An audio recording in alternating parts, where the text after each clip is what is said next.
It was a successful year of sports for my city, Toronto. So why don't we talk about the recent successes of Toronto sports in the past couple years and mainly in 2017. But first let's talk about my country Canada and our sport hockey. The World Cup of Hockey was back after 12 long years and was played in Toronto. It was won by Canada, led by that man right there, Sidney Crosby, who is no kid no more. For me, he is Captain Canada, and congrats to him leading his Penguins to back-to-back Stanley Cups in the past couple years, and his third in total. The World Junior Championships was hosted by my city Toronto and Montreal in the medal rounds.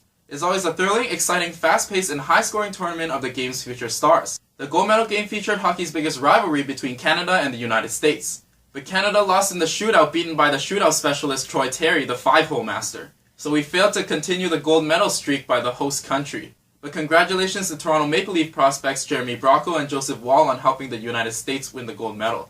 And a couple things to note, Finland was almost relegated after winning gold at home in the previous year, thanks to Kasperi Kapanen, the Toronto Maple Leaf, who scored the game winner. Sweden won all the round-robin games but failed to win a medal, and finished fourth for the third straight year. But good luck to all the young guns this year. But hopefully Canada can capture gold down in the States as a little revenge. And let's also talk about the Spengler Cup.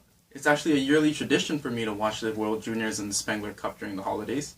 So Canada defeated HC Lugano once again, defending our title and winning our 14th overall.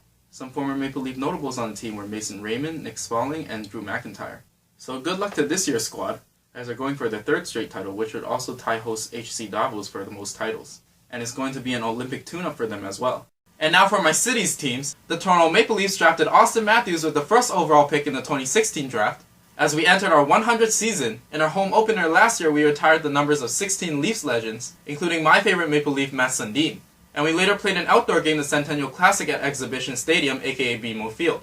It was technically a rematch of the 2014 Winter Classic held in Detroit, which was stolen by the Leafs in the shootout. Detroit almost stole one back in our city, but the Leafs held on to a 5-4 win in overtime thanks to Austin Matthews. But the Red Wings alumni were able to win the alumni game, which they also won both games in the Winter Classic, also by slight margins. And in our rebuild season, we actually made it back to the playoffs, which was a bit of a surprise. We didn't really expect our young guys to be so good so quickly. So we put up a fight against the Washington Capitals when everyone thought we'd be no match for them. And we made it an entertaining series. And we are off to a terrific start this season, second in the division only behind the Tampa Bay Lightning. Hopefully we make it even further this season. And let's take a moment here for the Leafs' legendary goaltender Johnny Bower, who passed away a few days ago. The Hall of Famer had countless awards, 2-time Vezina Trophy winner, 3-time Calder Cup winner, and many more. And he's the best Leafs goalie, helping us to 4 Stanley Cups. And our AHL team, the Toronto Marlies, had a successful season, first in the league and earning the most wins in Marlies history. They play some exciting winning hockey year after year, and have made the playoffs for 6 straight seasons. And again we are leading our division and conference so far this season. And over to baseball we have the Toronto Blue Jays.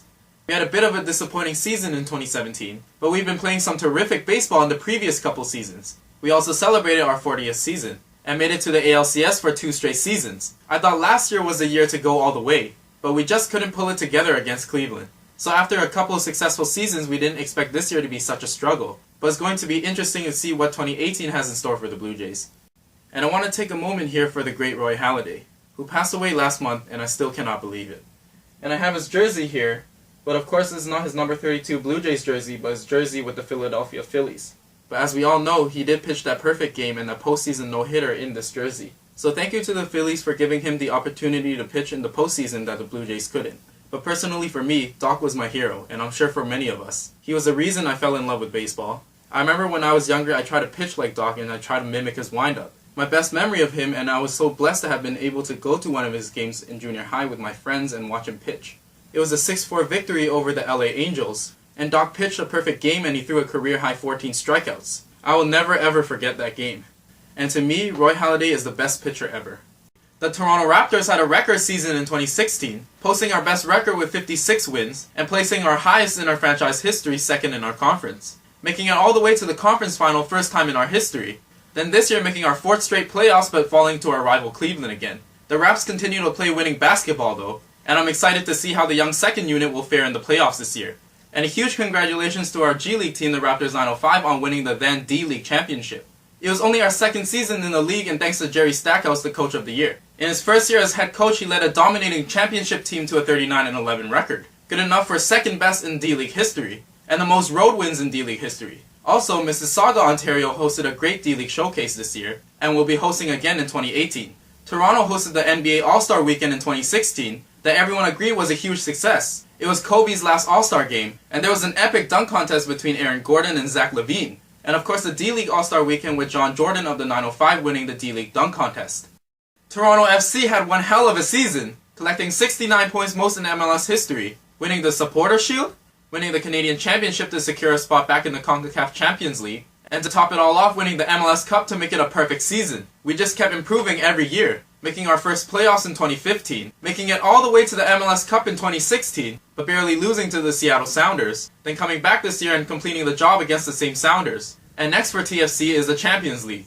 The Toronto Argonauts played their first season at their new home BMO Field in 2016, but BMO Field wasn't too friendly to the Argos as we went last in the East last year. So we had to go through a complete rebuild, and it was a completely successful rebuild because we won the Grey Cup this year. It was a perfect move hiring our new manager Jim Popp and our new head coach Mark Trestman, changing up the team and bringing a championship team back to Toronto immediately after a disappointing season. And the Toronto Rock had a great bounce back season themselves. It's been a bit of a roller coaster though, as they played their worst season after getting the best record in franchise history the year before. But under our new head coach Matt Sawyer, we made it back to the playoffs and even the division finals this year, even after the Hall of Famer Josh Sanderson and our captain Colin Doyle both retiring last year. So we are off to a bit of a slow start this season, but hopefully we'll pick things up and go even further and back to the championship game. And now let's talk about the success of a couple Toronto athletes. The 18-year-old Denis Shapovalov, who is actually a native of Vaughan, Ontario, just north of Toronto. I've been following him ever since he won the Wimbledon Junior Grand Slam in 2016. So then moving from the boys to the men's level, and in the same summer at the Rogers Cup here in Toronto, he defeated Nick Kyrgios, who was ranked 19th at the time, for his first win at the Masters 1000 level. And then in this year, there was a summer of Shapovalov, and again it was at the Rogers Cup tournament, but this time in Montreal. Shapo was a wild card and made it all the way to the semifinals. In the process, he defeated Juan Martín del Potro in the second round, and the big one against the world number 2 at the time and the first seed, Rafael Nadal. It was a 3-set thriller that was decided in a tiebreak, and in the semis he lost to fellow young star Sasha Zverev in a tough and close match. But he was the youngest player ever to reach a Masters 1000 semifinal. He then carried that success to the US Open, where he entered as a qualifier and made it to the 4th round. And the highlight match for him there was in the second round, where he beat the 8th seed Jo-Wilfried Tsonga in straight sets. And in the 4th round, Pablo Carreño Busta had to win 3 tiebreakers to beat him. The highest ranking he reached was world number 51. And at the end of the year, he won Canada's top male athlete. This kid is definitely winning a Grand Slam one day. And young swimming sensation Penny Oleksiak. She won 4 medals at the Rio Summer Olympics in 2016, becoming the first Canadian to win 4 at a single Olympics and Canada's youngest medalist. She won 2 bronze medals with her team in the freestyle relays, 4x100 meters and 4x200 meters, a silver medal in the 100-meter butterfly, and a gold medal in the 100-meter freestyle, setting a new Olympic record along with American Simone Manuel. And with that success, she was awarded the Lou Marsh Trophy, which is awarded to Canada's top athlete every year. She's no doubt our nation's newfound pride at the Olympics, and the sky's the limit for her. And then for a couple of sporting events that Toronto hosted late last year. UFC 206 was held in Toronto. The main card catchweight fight was between Max Holloway and Anthony Pettis, where Holloway defeated Pettis in 4 minutes and 50 seconds in a TKO. And the WWE had the Survivor Series and the NXT TakeOver. In the NXT TakeOver, the main event was between Shinsuke Nakamura and Samoa Joe for the NXT Championship, where Samoa Joe defeated Nakamura in 20 minutes and 12 seconds and was crowned the new NXT Champion.